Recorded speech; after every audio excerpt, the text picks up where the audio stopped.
Selamat pagi saudara-saudara, salam sehat dan tangguh buat kita sekalian. Renungan pagi di akhir pekan, Sabtu 21 Agustus 2021. Mari kita berdoa terlebih dahulu sebelum kita merenungkan firman Tuhan dan melakukannya dalam kehidupan kita di akhir pekan. Kita berdoa. Kami bersyukur, berterima kasih Tuhan.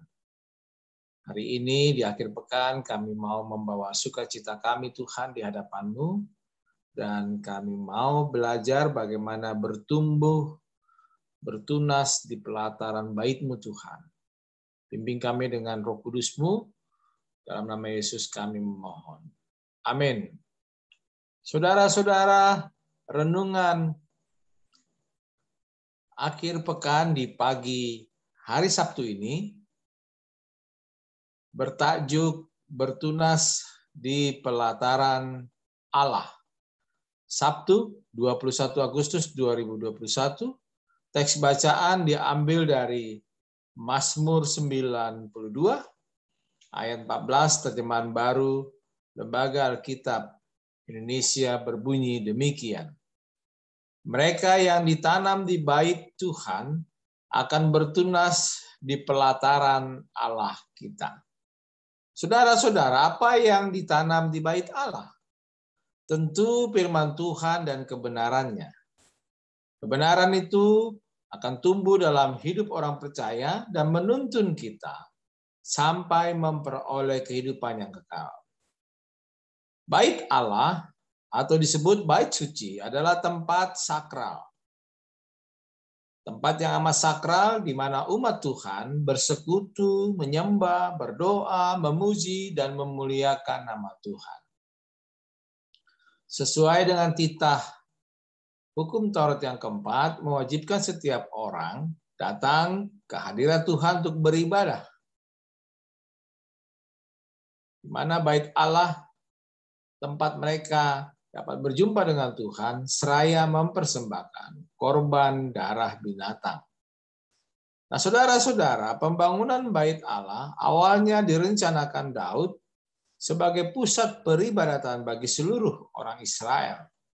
Namun Tuhan tidak berkenan dan akhirnya anaknya yang terlahir dari istrinya Batseba, yaitu Salomo, yang diperkenankan Tuhan membangun bait suci baginya pada tahun 480.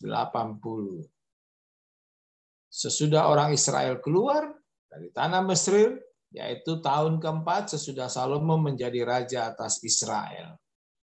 Ini dibuktikan di tulisan 1 Raja-Raja 6 ayat 1. Jika kita membaca sejarah bangunan bait suci itu, sungguh amat spektakuler. Karena untuk membangunnya, Salomo mengadakan perjanjian dengan Raja Tirus yang bernama Hiram dan menggunakan 30.000 orang Rodi, baik dari orang Israel maupun orang Sidon, untuk menebang kayu aras dan kayu sanobar ke gunung Libanon. Menggunakan kuli 70.000 orang, tukang pahat pegunungan 80.000 orang, mandor kepala 3.300 orang, dan menunjuk Adoniram sebagai kepala Rodi. Lamanya Salomo membangun rumah itu 7 tahun. Sedangkan ukuran rumah yang didirikan bagi Tuhan 60 hasta panjangnya, 20 hasta lebarnya, 30 hasta tingginya. Coba lihat nanti saudara-saudara di 1 Raja-Raja 6 ayat 2. Yang terdiri dari mezbah, balai depan, tempat kudus, tempat maha kudus, kamar-kamar samping, dan bejana pembasuhan. Demikianlah pembangunan bait suci, di mana perabot bait suci yaitu tabut perjanjian, bejana pembasuhan yang terbuat dari tembaga, mezbah pembakaran ukuran, meja roti, dan lain sebagainya, seluruhnya dilapisi dengan emas, yaitu seluruh mezbah yang di depan ruang belakang juga dilapisi dengan emas. Nah, saudara-saudara, sejak pembuangan di Babel, bangsa Israel memiliki pemahaman bahwa kehadiran Allah bukan pada gedung atau bangunan bait Allah.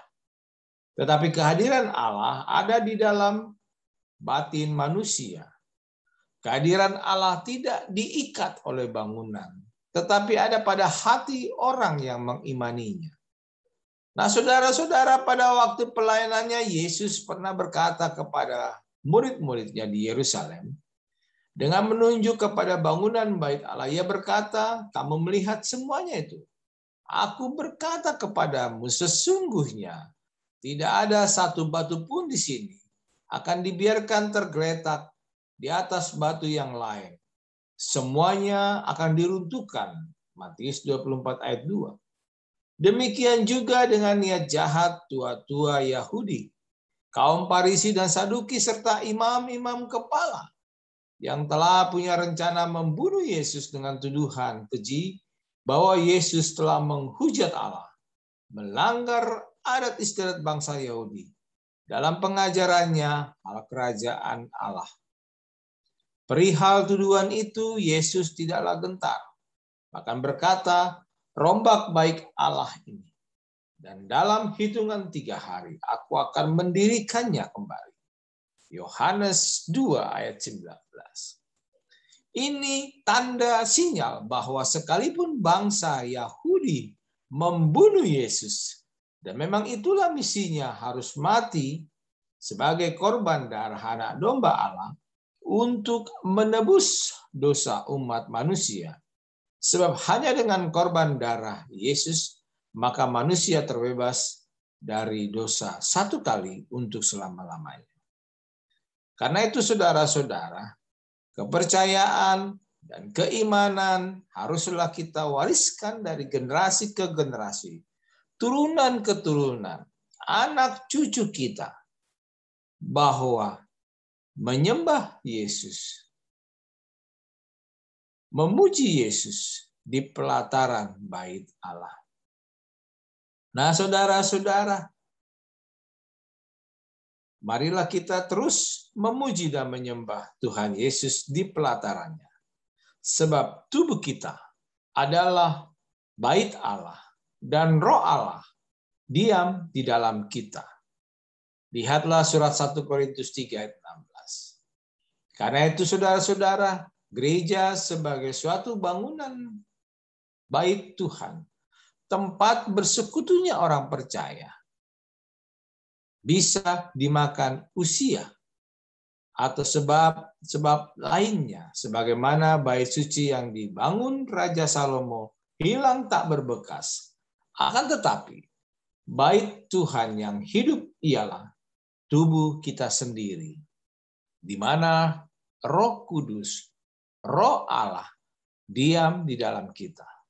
Karena itu, saudara-saudara, di akhir pekan ini, marilah kita jaga dan mempersembahkan tubuh kita sebagai tunas-tunas yang bertumbuh dan berkembang bagi kemuliaan Kristus melalui kehidupan yang benar, seturut kehendak Tuhan. Selamat bergumul dan berjuang untuk melakukan kehidupan yang benar seturut dengan kehendak Tuhan. Dan biarlah nama Tuhan dipermuliakan.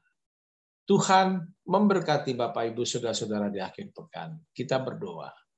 Kami sambut firman-Mu Tuhan bersama seisi keluarga kami, supaya kami boleh hidup memuji memuliakan Allah di pelataran bait-Mu Tuhan, di dalam hati kami masing-masing, dan juga di dalam persekutuan kami di gereja. Kami juga mau terus Tuhan kuatkan kami ketika makin meningginya pandemi corona, khususnya di tempat kami berada, Tuhan. Tuhan juga yang menguatkan kami Karena bait Allah bukanlah bangunan.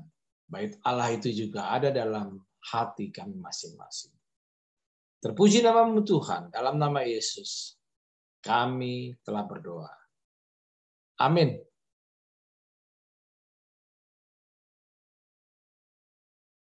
Hatiku rindu melihat kemuliaan-Mu.